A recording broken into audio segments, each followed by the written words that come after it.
Jose Malvido is a current PhD student at the University of Arizona. He has an MA from San Francisco State University in Ethnic Studies. He is the former director of community services for Chicanos por la Causa. He has served as a department director for the Indian Health Center of Santa Clara County, where he oversaw several community wellness and home healthcare programs, including programs that worked on preventing type 2 diabetes, as well as programs that help diabetics live healthier lives. Jose has also served in the capacity as the program manager for the SEVA Foundation and social justice grant making at the San Francisco Foundation. In November 2000, he began his tenure as the North American coordinator of the Peace and Dignity Journeys. In a nutshell, the Peace and Dignity Journeys is an intercontinental spiritual movement which covers the territories from Alaska to Panama. Also known as the PDJ, it works to unite indigenous peoples throughout North, Central, and South America.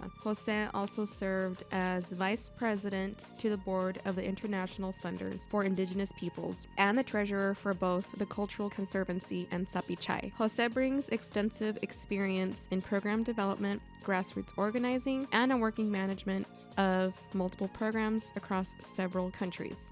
What is the difference between federally recognized tribes and non-recognized tribes? That's a big topic.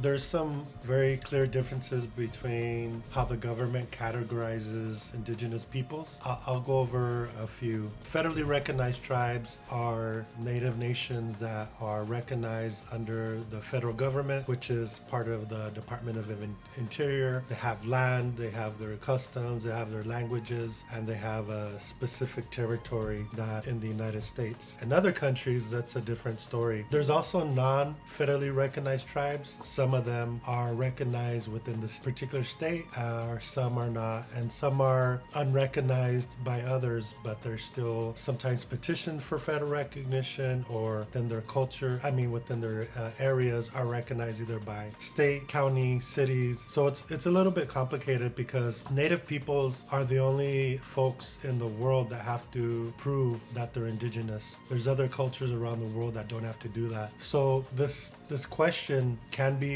somewhat complicated, but at the same time, by federal laws, there's also aspects where it's simple in that respect. Yeah.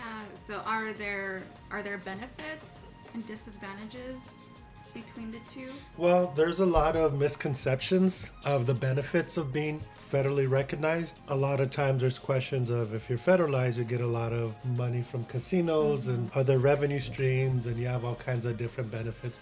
I think there are, in the sense that you are part of a native nation and you do have that connection with your culture, versus, let's say there's indigenous peoples from different tribes and are not recognized, or even some that were displaced and live in other cities when they were displaced from their communities. Let's say for the Bay Area Indian community, it's a very strong community, but some working with youth there, unfortunately some of the youth have less connection to their communities because of being a few generations apart from when their grandparents went to the city. So that's a little bit of a different thing. But non-recognized, it's really difficult to make general statements about federal recognition because every nation, there's a little bit of differences as far as how they're set up, how they're governed, and how the communities are, the nations are. And the same is with non-recognized. I'll use another example. In the Bay, there's historically Ohlone land, and there's like a small group of folks that are recognized, but there's other families that are part of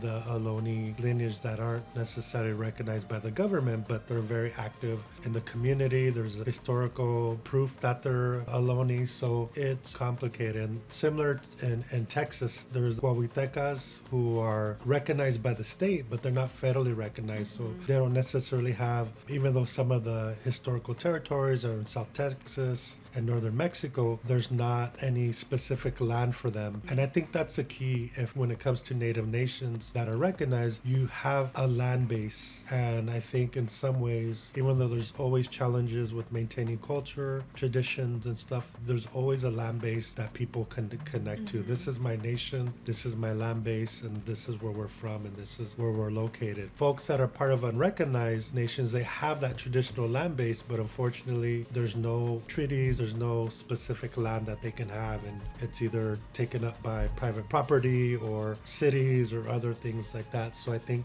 when it comes to cultural preservation, that's also a harder thing to maintain. Right. And there's that whole aspect of colonization and just unpacking that topic.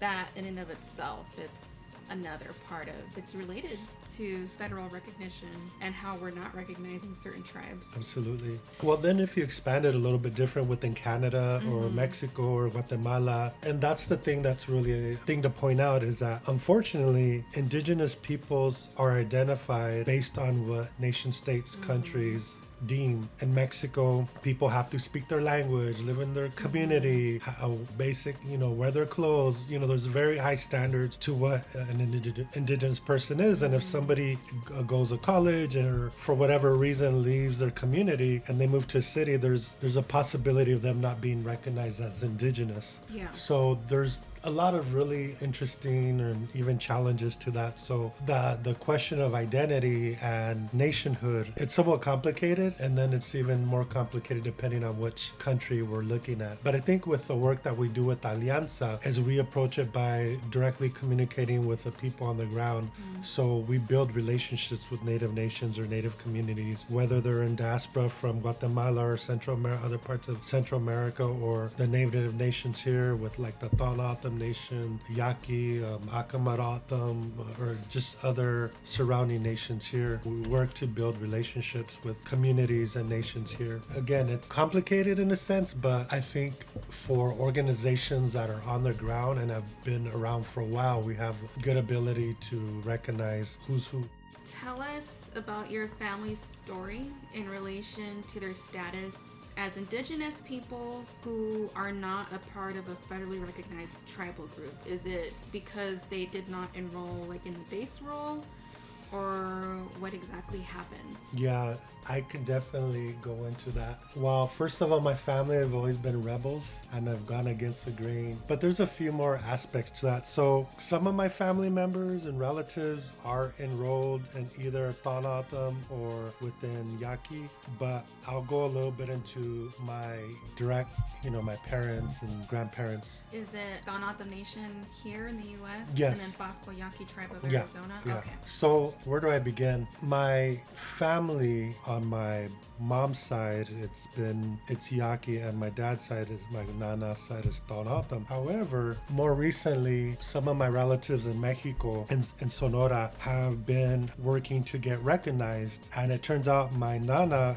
on my mom's side, is also Tohono or Hiachiratam actually. So the family on that side of the border has been going through registration and that process. So my mom, if she decides to enroll in Tohono or Yaqui, she basically has the blood quantum for both, but that hasn't really been something that's been really sought after for my family. I'll go into a story too about my mother's side. So my mom's side, used to be a Yaqui village in Sonora, but the village doesn't actually exist anymore. But the point is so when the Yaquis were fighting against the Mexican government, my family was a lineage of my family lived in that village, but as I mentioned, it doesn't exist anymore. And one of my ancestors, her name is Ketty, and she was a little girl when that was happening, and when that village was attacked. There's stories of the men were thrown in wells, cement were thrown in them, they were taken as prisoners, some people were killed, a lot of the women were taken, and even the little girls. But Ketty, who was a little girl, she hid under the skirt of one of the elders there, and so she didn't get taken. Mexican. And so because of that, part of my lineage was alive. And it's kind of sad, but also an enduring story. That's on my mom's side. And so every once in a while, the family does, people that are descended from Getty, there's like an event and kind of like a memorial, sometimes gatherings about that in my hometown, which is Ajo, Arizona. On my dad's side, who's also O'odham, there's like in Mexico, because my dad lived on both sides of the border, there's a lot of racism. And when my dad was growing up, they had a lot of racism and it was kind of hard for him. But his mom, my grandma, was gangster. She said who she was, and she... What time frame? Was this like during the late 1800s or the early... No, earlier, the 1900s. So my dad, he grew up like, he was like in the 50s and 60s, like as a youth. Yeah. When he was going back and forth. Your gangster Nana was like early 1900s. Yeah, Okay. yeah, she was around 1900s, and she was tough. You know, she was the person who I learned most about the O'odham culture, and she talked about just history and about native history and Sonora, and so I really felt a lot of appreciation to learn about that from her. But I think my Nana Luisa, I think she was my dad's grandmother. So she was kind of a person that was a traditional. She helped people like that were sick and stuff. And when she also came to the U.S. side, and she stopped doing that work because of the racism. Like people made fun of her and that kind of stuff. So in some ways, my family didn't. They were like in the Sonora part, like Altar, Quito Vaquito, Quito Vac. My grandmother, my dad's mom, was born in Santana and grew up in Quito Vaquito, which is another traditional O'odham territory. And then they migrated to Sonoita and then eventually Ajo, and kind of went back and forth from Ajo. So, growing up, it wasn't something that, oh, you're native or you're this or you're Mexican or this, you're just who you are. It wasn't until I moved to college or the city to go to school where like, what are you? I'm like, I don't know, I'm just who I am.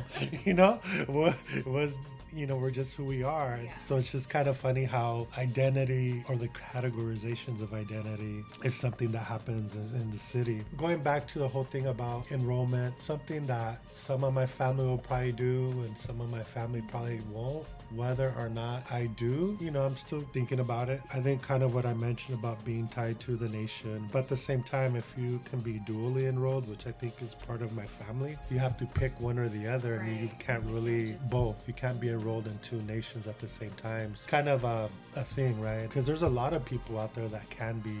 That whole thing is blood quantum, right? Which is a U.S. construction to prove that you have. Blood quantum isn't something that is genetic. It's more like a social construct. It was originally created to eliminate Native people. If you follow blood quantum in your tribe, that means your tribe has an expiration date.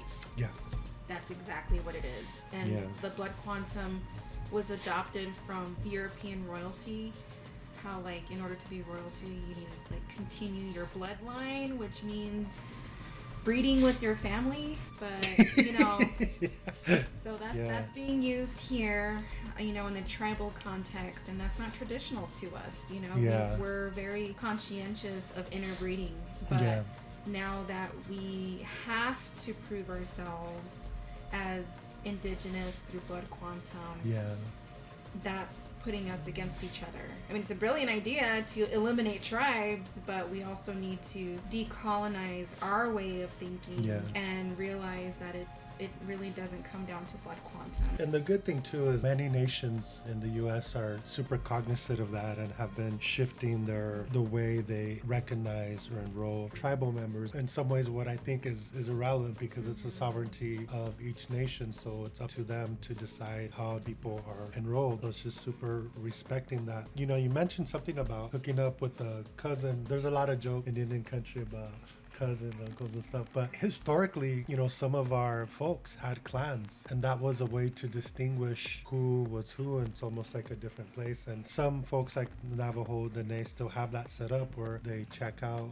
meet folks, talk about their clans as a way to find out that they're not related. And there's other folks out there that do that. So we have those systems embedded in us. But I think as colonization, as you mentioned, taking land, trying to eliminate in many different ways that those types of things have eroded, but there's also efforts to restore language, culture, traditions, and connections to land, farming, protection of sacred sites. There's a lot of work that's happening, which is really beautiful and powerful, that Native people have been doing for a long time and continue to do, whether it's local, regionally, state, nationally, internationally, and even like at the UN level, folks are fighting to support indigenous sovereignty and rights and everybody's unique original instructions that they have according to their traditional ways. And that's another thing too, like even though there's laws that are kind of generalize what Native people are, indigenous nations are super diverse. Not only our language, our ways, our customs, traditions, and a lot of folks are land-based, and the ceremonies and traditions are tied specifically to that land. And historically we've recognized each other's territory, and we still do in some ways. In my personal work, and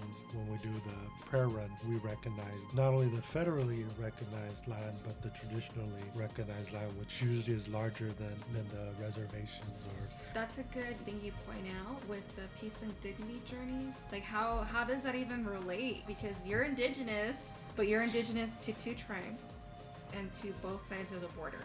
The U.S.-Mexico border. Yeah. How do you bring that? Because that's you. How do you bring that into the peace and dignity journeys? Position I was given the role to be the Northern Coordinator, which is from Alaska through Panama. In 2024, it's going to be organizing from Alaska to Colombia. And part of it, I think, is just language. Because I grew up in Ajo, which is a border town, I'm able to speak Spanish too. So I think that helps in organizing in different communities. And I think the other piece is just really fortunate to be exposed to how indigenous peoples are recognized in the U.S. and Mexico and the differences. There's several different Native communities in Sonora, and in some ways they're recognized differently.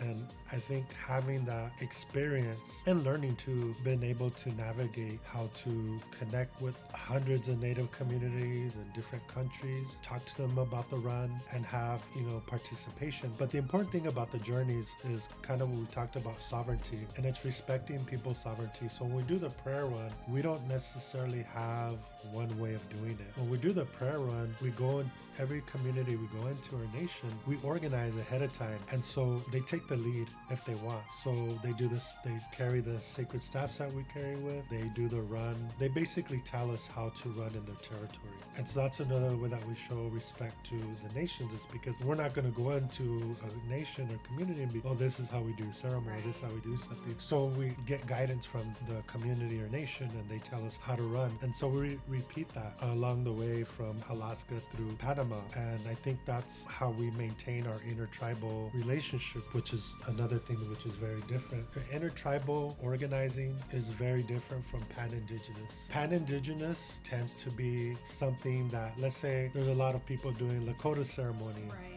And I'm not trying to be disrespectful, but people do Lakota ceremonies all over the world, or Aztec or Mexica, and that could be a way of doing, or even powwows. Those are like pan-indigenous. Like each of those ceremonies or traditions come from a specific land base, and either sharing them with, because sometimes folks have shared their ceremonies, as a way to spread it. Like for example, the Danza Azteca, it was something that people don't really know about. Like there was requests or permission given to send it up to the north so that people in the north can learn and to reconnect with traditional ways.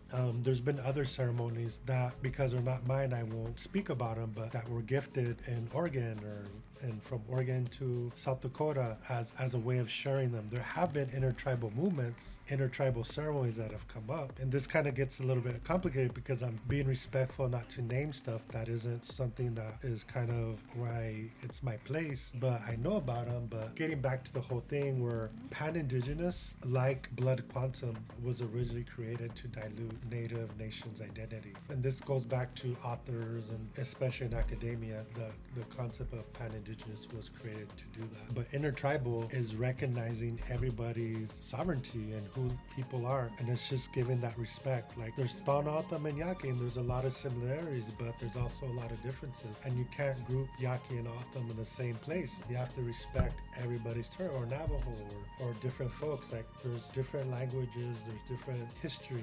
Oh, yeah. And so it's really important to recognize people. You're Yaqui, I'm Taonata Maniaki. Each of those, but it's important to respect each one of those in their own way, because each of them have their language, their land, their traditions, and history. I think that intertribal organizing is a way to do that. And I think when getting back to Alianza, we very much utilize that process to organize with indigenous peoples. We don't lump people into groups. We recognize everybody's traditional way and who they are, and type of organizing. It's a lot more in depth. There's a lot more human investment. There's a lot more communications. There's a lot more processes, instead of like, hey, we're all going to jump in and go do this and all these natives. That happens too, but that's kind of more a different thing. So the way we do that work is that's why it's an alliance with indigenous peoples without borders, because we also recognize that going back to traditional territories, there's traditional territories in Mexico and Guatemala, in different parts of Central and South America that may or may not be recognized. Going back into NAFTA, like one of the provisions was to get rid of communal lands, where not only where a lot of traditional were native people had lands. There was other groups that had them, like farmers, but those lands were pretty much got rid of with the passage of NAFTA. So that's the North American Free Trade Agreement. Yeah. Mm-hmm. So working with indigenous peoples, there's protocols in a sense to work with native people. So I feel fortunate enough now to have, I don't even know how many years working with native communities, and I plan to continue to do that. And, going back to family history, going back to my Nana Autumn side, and there's other native sites. Your tough Nana? My tough Nana. She pretty much gave me some instructions when I was a young person about how to be, what's going to happen, and kind of my role. So in a sense, I've been following that path that she's given me. And it's funny because even within my own family, they didn't get that. But I was really, especially when I was younger, close with her. And when I did my first Priests Indignated run in 96, I spoke to her about it. She gave me her blessings, and that was the last time I saw her. We were in Canada, and at that time, we didn't have internet. Yeah, no cell phones. We didn't have cell phones. Right. We ran according to maps, so we got lost a lot. So it wasn't until Canada that I found out that she had not only passed away, that she was already buried. And so I was trying to figure out whether or not I should come home. And I spoke to my mom, and she said, there's nothing you can do, just pray for her. And luckily, one of the elders, Vivian Sandy from Alkali Lake, she's like a medicine person, and she helped me get through that challenge, really helped me to focus. So I continued to run, and I kept going. So there's a lot of indigenous history, native people's history, struggles, wins. There's so much rich history in native communities, and I think it was Vine Deloria, who's a really well-known author, mentioned that the non-native world only knows about 10% Right. of the native world. I think I agree with that. I'm gonna ask a question about your Nana. Did she know what recognition was? Like, did she know about, people enrolling? Because, I know that the Basco Yaqui tribe of Arizona, they started collecting names for their base roll in the late 70s. I don't know when Donna Autumn did, but I'm pretty sure it's, the time frame's not too different. Yeah. Did she know about it? Was she like, no, I don't want to be part of this government. No, I don't need paper to prove, It never came up like that. No. The only thing that would come up, and again, it's like this whole thing about identifying with something. She just kind of, this is who I am, and so she just kind of shared some but I think there was other native that she had, because she had other languages. I'm like, what is that? And there's always stories that, even on my mom's side, talking about how her Nana would sing, and I think it was Yaqui, and she never got, gathering firewood. They never learned that. And, one other thing I didn't mention, on the Yaqui side is my tata. He was 100% Yaqui too. And he unfortunately passed away when my mom was 14. So that part of the transmission of the knowledge and history and culture, it kind of It went away like in the 1950s. So my nana never remarried, and that's my mom's side, and that nana, I guess, is the one that is Shachirotam, the one that they're trying to, the family in Mexico is trying to get recognition, you know.